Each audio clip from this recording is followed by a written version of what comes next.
Hola, para nosotros es un gran honor, un gran placer tener el día de hoy como invitado especial al doctor Edgar Chozone. Buenas tardes, doctor, ¿cómo está usted? Muy Este, bien, el, Orlando. el doctor Edgar Chozone es médico venezolano, cirujano, especialista en la vía de la otorrinolaringología. Pero el día de hoy no queremos que nos hable de su experiencia de otorrinolaringología, sino lo que queremos es conocer un poco más nuestra institución. Por eso el día de hoy contamos con sus anécdotas, con la historia de nuestra institución y creo que es mejor tenerla grabada y tenerla de primera mano por el doctor Chozone. ¿Cómo está, doctor? Muy bien, Cuénteme, Omar. cuéntanos cómo fue esos inicios para crear, de dónde salió la idea de crear esta institución y cuáles fueron sus objetivos. Mira, yo me formé posteriormente que me gradué como médico en Caracas, en la Universidad Central. Yo me formé en mi especialidad en los Estados Unidos. Bien, se imaginaba uno que llegaba al paraíso, pero no era tanto así, ¿no? Porque me tocó vivir en Nueva York, el hospital más antiguo de los Estados Unidos, que es Bellevue Hospital, lleno de historias y de cosas, con un conjunto de edificios ya ancianos, pero que se comunicaban por debajo de la tierra con unos túneles, que pues, esos túneles se llenaban a veces de agua, de baches, de cosas. Y así nosotros teníamos que, nos llamaban en la noche, por ejemplo, que estábamos de guardia o estábamos estudiando en el Bellevue Hospital, y nos llamaba que había una traqueostomía en el edificio psiquiátrico, porque en esa época se acostumbraba a tratar de suicidarse con lisol, tomando lisol. Ah, caramba. ¿Sí? Y entonces se quemaban y entonces había que hacerle una traqueostomía de urgencia. Y entonces pasar por aquellos Subterráneos, túneles ¿eh? llenos con agua y con bache y empujando el carro de traqueostomía. Después, cuando uno hace todas esas cosas y en el momento reniega tanto, se da cuenta que eso es muy importante para la enseñanza de la medicina. Hay que pasar trabajos. Hay que aprender a pasar trabajo. Si no se pasa trabajo, la vida es demasiado dulce. Entonces no es para un médico. El médico va a tener que afrontar la vida de muchos aspectos, pues él se ocupa de la vida de la gente. Y así pues, yo quiero iniciar después con esa anécdota, cómo pasaron las cosas así. Estamos hablando, doctor, más o menos Eso en fue en qué año. exactamente en el año 1956, en noviembre, cuando yo ingresé.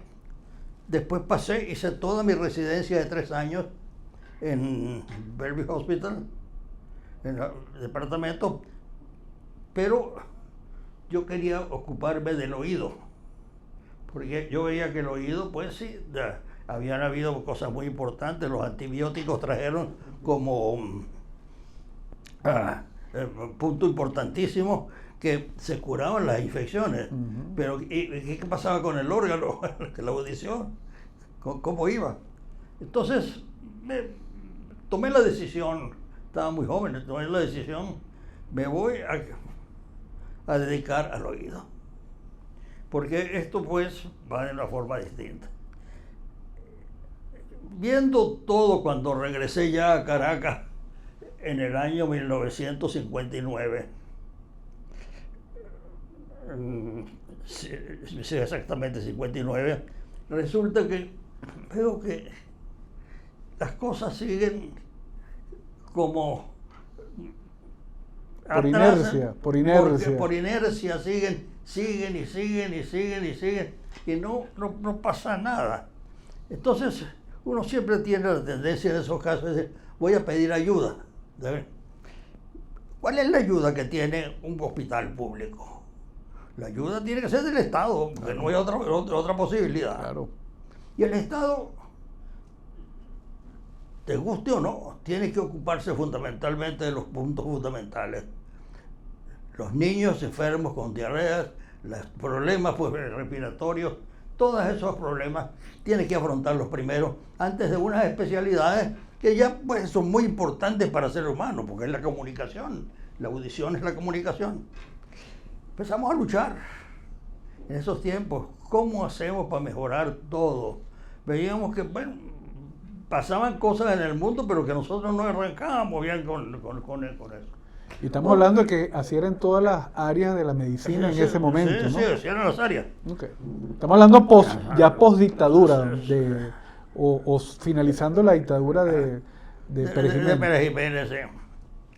Bueno, resulta que yo un día, y es exactamente el día que me acuerdo, porque en esa fecha, ese tiempo era una fecha que era festiva, ¿no? Uh-huh.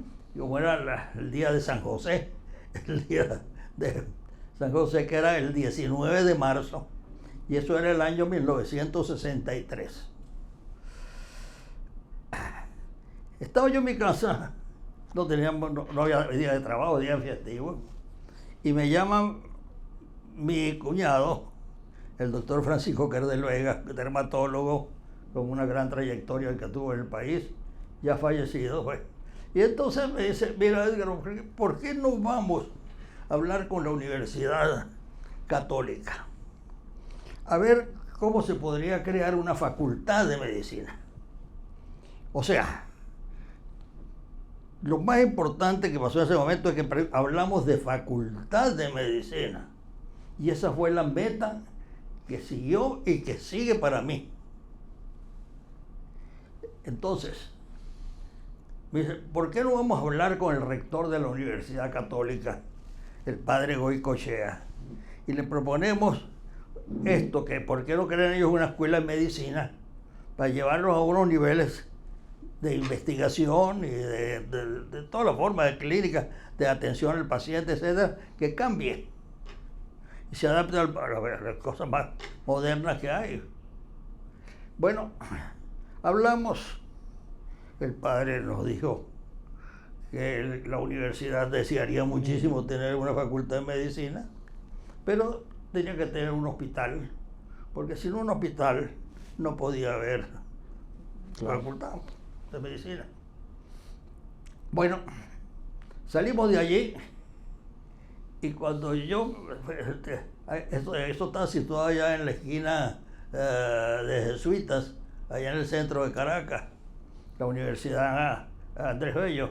Y entonces, bueno, salimos de allí, yo le digo a Francisco, le digo, cuando vamos en camino hacia el este, le digo, mira Francisco, déjame que yo vaya a llamar a Alberto Guinán Baldó, mi amigo íntimo, mi compañero, que estudiamos juntos, y le expliqué la idea. Le dije, tu tío Pedro es hermano del doctor Rafael González Rincones. Él ya había fallecido, el doctor González Rincones. Y el tío Pedro, el doctor Pedro González Rincones, era el jefe de radiología de la cátedra de radiología en el Hospital Vargas.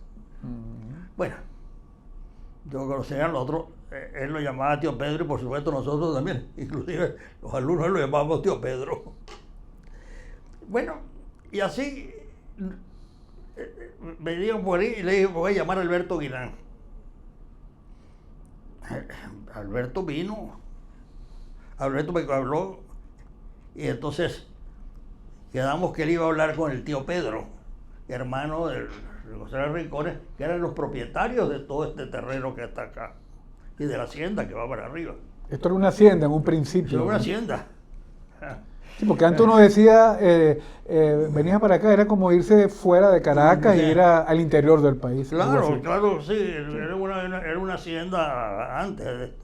Y entonces resulta que yo llamo a Alberto y le digo, mira, ¿por qué no hablas con tu tío Pedro? A ver, ¿qué posibilidad hay que los González Rincones y su descendencia? Estaba el señor don Carlos Klemper, que era un austríaco que estaba casada con una de las Klemper, padre de Klemper que está aquí, Oscar Antonio. Bueno, entonces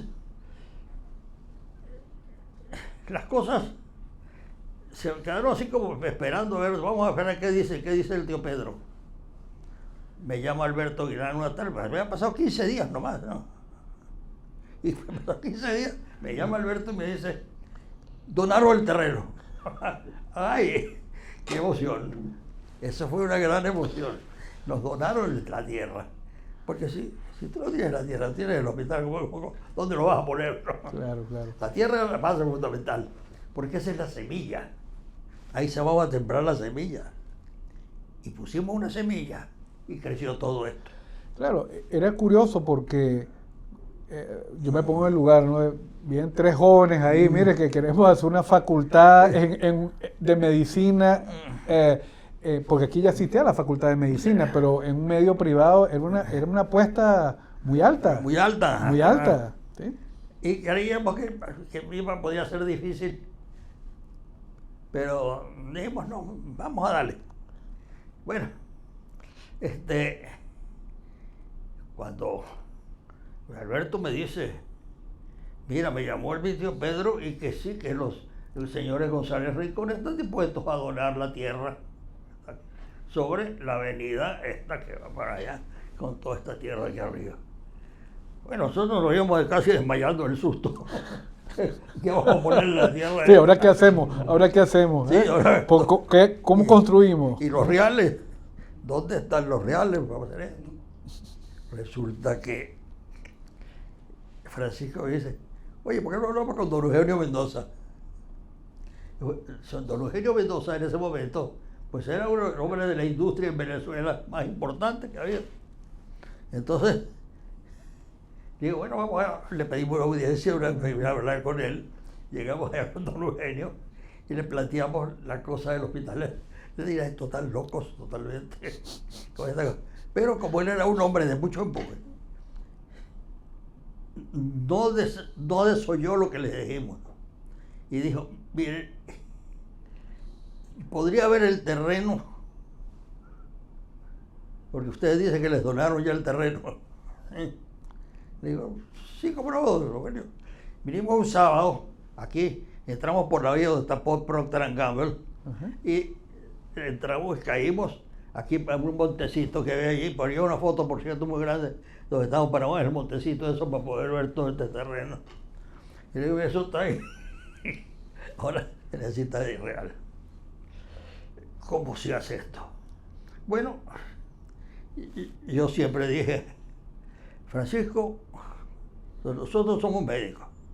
Y recuerda, como médicos somos difíciles para entrar en esas cosas.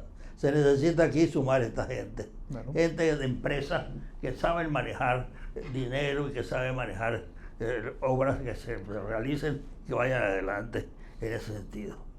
Bueno, inmediatamente vinimos con don Eugenio Mendoza y nos dijo, sí, vamos a entrarle. Vamos a entrar. Pablo Pulido estaba en Boston, pero Pablo regresó como unos pocos, 2 o 3 meses después de eso. No me acuerdo exactamente el tiempo en que regresó Pablo, pero Pablo se ocupó entonces de esto y entró con una gran fuerza, a quien se le debe muchísimo de esta institución, sin duda alguna. Yo abrí el servicio de otorrinolaringología en el pequeño edificio de abajo, que fue el primero de todos. Y ahí empezamos. Yo traje médicos jóvenes que empezaron a trabajar allí, y ahí empezó eso. Yo no podía venirme 100% porque ya yo estaba muy metido en otras cosas, pero sí, yo venía a todas las reuniones. Yo estaba aquí en la Trinidad completamente, por 16 años estuve metido tratando de ver las cosas, y con él siempre mantuve en las directivas de la Trinidad algo que le quería yo dar fuerza. Era que, primero que todo, antes de seguir haciendo edificios, tenemos que hacer el hospital. Si no hay hospital, no hay facultad. Y como le dije al principio, cuando hablaba, el principio fundamental, que es y sigue siendo una facultad de medicina privada. Una facultad de medicina de alto estándar, para que pueda producir servicios adecuados. Y como estamos viéndolo, pues va por ahí. Ahora bien, doctor, esa idea de la facultad privada, pero ¿eso se fue gestando en forma independiente o fue una idea de esas tertulias que ustedes hacían? Porque cada uno tenía una especialidad, por lo que yo entiendo. Sí, entonces, ¿de dónde salió esa idea? Porque una idea que en ese momento y actualmente también parecería una locura, ¿no? Hablar de una facultad de medicina en un medio privado. Alberto se había formado en Boston, en Boston, en Harvard, en la Universidad de Harvard, haciendo cardiología. Francisco Cardel se había formado en Nueva York, también haciendo dermatología. Y yo venía pues con esto, yo empecé en la Universidad de Nueva York también, pero la parte de oído vino después en Los Ángeles, donde yo me fui al grupo más importante sobre cirugía de oído. Y las cosas, pues nosotros lo hablábamos porque veíamos que ciertamente había un crecimiento de cosas. En el año 1944-43, Fleming descubre la penicilina. Cierto, se descubren y las infecciones del oído se pueden controlar. Pero bueno, ¿y qué pasó? ¿Cómo se trata? ¿Cómo se le entra? ¿Por dónde se le entra? Había gente que había hablado.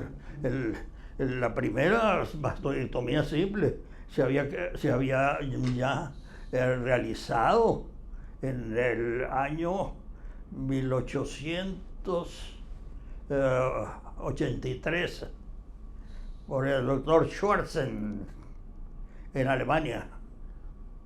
Y entonces de ahí empezaron a cambiar todo el panorama. Claro. La medicina cambiaba hacia un punto muy importante. Tenía armas para destruir a la gente, claro, pero no tenía armas como recomponer un cuerpo completamente. Y ese fue el punto fundamental.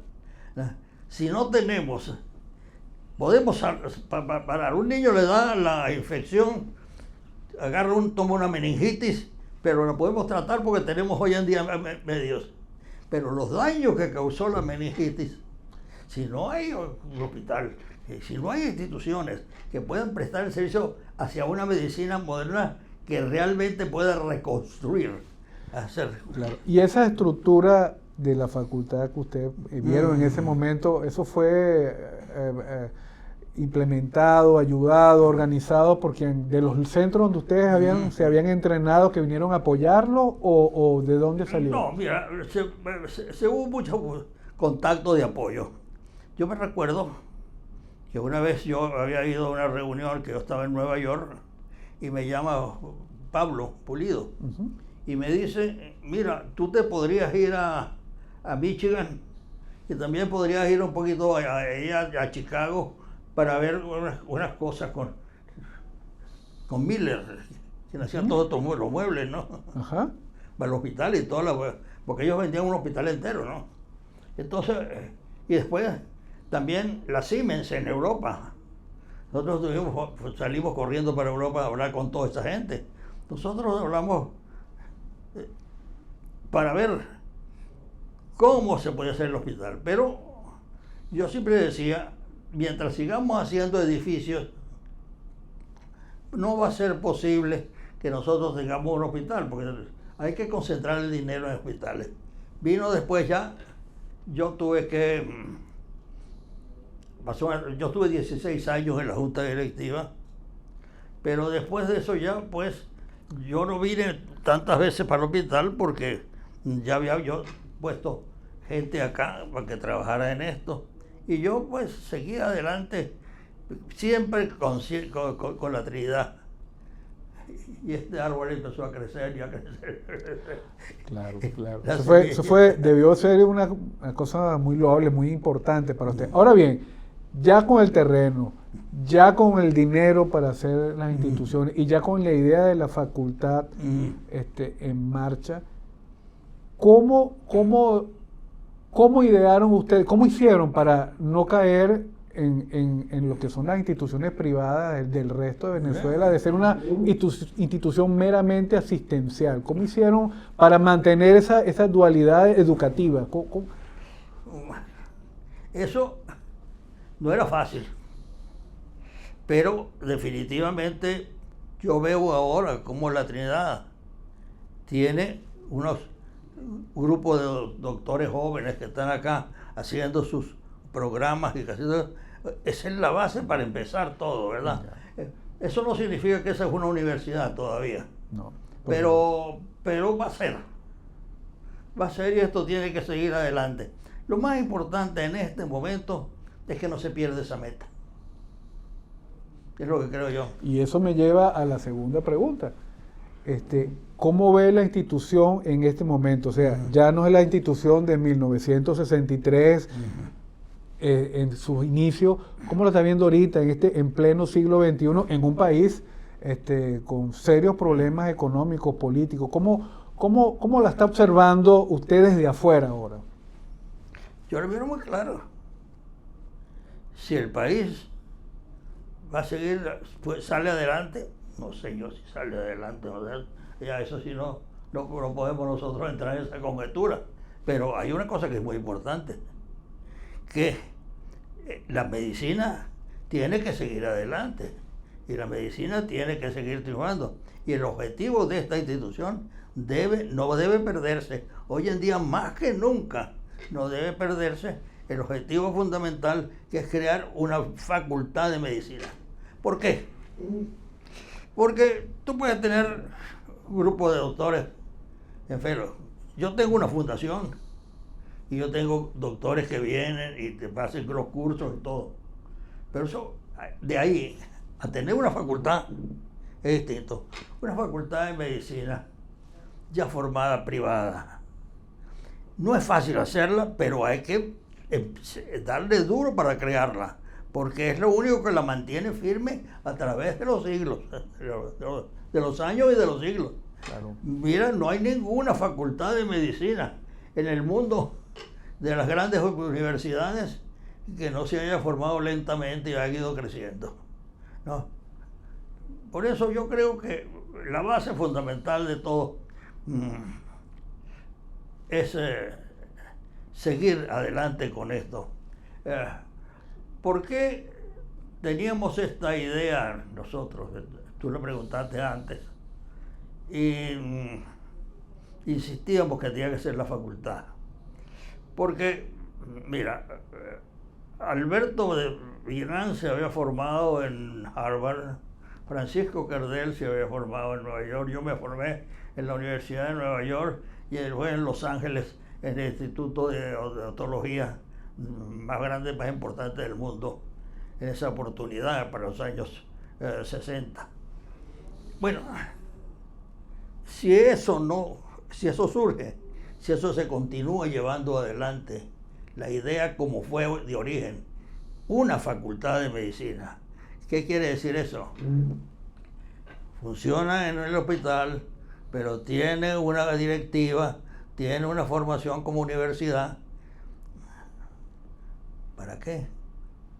Yo personalmente creo que es para que se respete bien el sistema, porque cuando tú estás bien formado y estás ya amarrado en una cosa, las cosas marchan mejor, claro, ¿la verdad? Claro. Entonces por eso yo creo que es muy importante mantener hoy en día el concepto de facultad de medicina. Sí. Yo, por ejemplo, doctor, quiero comentarle esto de que yo veo la medicina que está formada por tres pilares, que evidentemente la parte asistencial, que es la manera de mejorar la calidad de vida, claro, es nuestro fin final, vamos a ponerlo así. Pero eso no puede funcionar si no hay la parte de educación para adaptarnos a todos los cambios y la parte de investigación. Esta institución es sorprendentemente interesante porque ha podido de alguna manera amalgamar esos tres aspectos en un solo lugar, y eso se lo debemos al trabajo como usted. Ya para finalizar con esta pequeña entrevista, doctor, yo quisiera pedirle que usted le diera un mensaje a los jóvenes de ahorita, a los jóvenes que vienen en el futuro, de ¿cuáles son las perspectivas que pueden tener aquí en Venezuela, en un país tan joven, porque somos un país muy joven, con respecto a lo que es motivación, con respecto a lo que es la disciplina de poder desarrollar ideas hermosísimas como las que ustedes tuvieron? Bueno, yo creo que esa motivación tiene que mantenerse a través de fundamentalmente de un grupo de profesores que generalmente le pongan, orienten a esto. El sistema tutorial, para mí, es el sistema más conveniente para la educación médica. Fíjate tú que las universidades importantes siempre van saliendo en la primera línea de las universidades del mundo, que son Oxford y Cambridge en Inglaterra, tienen un sistema tutorial. Tú entras a un college y hay un señor que es el director del college y viene convirtiéndose como en un padre para ti. Muchos de esos viven asociados en residencias, los muchachos, y vienen después a cenar una vez a la semana con el Lord Master, que se llama el Lord Master. O sea, lo que aquí sería el maestro, ¿no? El Lord Master es el maestro, sí. El maestro, los maestros vienen. Yo estuve en la Universidad de Cambridge, asistí a la inauguración de la cátedra Simón Bolívar en la Universidad de Cambridge, en Inglaterra. Eso se le debe, sin duda alguna, a Francisco Cardel Vega, que cuando fue embajador inclusive en Inglaterra, todo esto peleó muchas veces, pero se logró eso. Venezuela tenía que poner un fondo importante de dinero, y en tiempo del presidente Leone se hizo un fondo, y se logró ese fondo para crear la cátedra Simón Bolívar, porque tú en una universidad de esas no creas una cátedra, claro, si no está respaldada de por vida con dinero, con endowment que llaman, ¿no? Entonces, bueno, eso es muy interesante. O sea, ese sistema tutorial, que me gusta porque cuando estuve hospitalizado aquí, vi eso, que el sistema tutorial es muy bueno. Conveniente, de paso. Me recuerdo yo un mediodía que estaba allá en el piso quinto, en la cama de enfermo, y llegaron todos mis colegas. Estabas tú, y habían varios, pero habían unos 10 a 12 colegas que se sentaron alrededor de mi cama. Y yo no sentía mucho porque no me tenía ya que cortar la pierna, porque les tomó el pelo a todos. No respondió. Y bueno, no tengo piernas, pero tengo el resto. Tienes el resto. Sigo la vida. Así que entonces, ese sistema tutorial en que el muchacho llega cerca del maestro y es el tutor, pues, que le conviene, inclusive hasta una vez a la semana comen juntos, ya eso ya está muy elaborado ahí en esto. El sistema de college en Inglaterra a mí me parece que es un sistema educativo sensacionalmente bueno, porque estas personas dan a hacer la labor, tienen un padrino, como dicen, claro, que te ayuda para todo, que es el Lord Master. Y eso, pues, las universidades,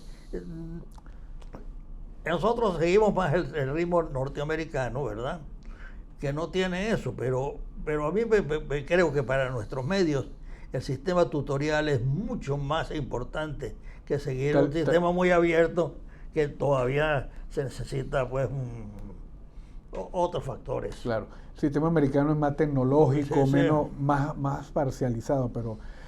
Bueno, doctor, para nosotros ha sido un gran honor tenerlo aquí y explicándonos, oyendo sus cuentos, sus anécdotas, que han sido además muy interesantes. Esperamos que Dios le dé larga vida, que la siga disfrutando, y ya forma parte de nuestra background de historia de nuestro servicio. Muchísimas gracias. Gracias.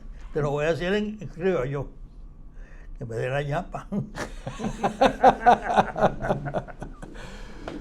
Okay. Muchísimas gracias. Esperemos que les haya gustado esta entrevista. Va a estar disponible por nuestro canal y los esperamos para la próxima sesión. Muy buenas tardes.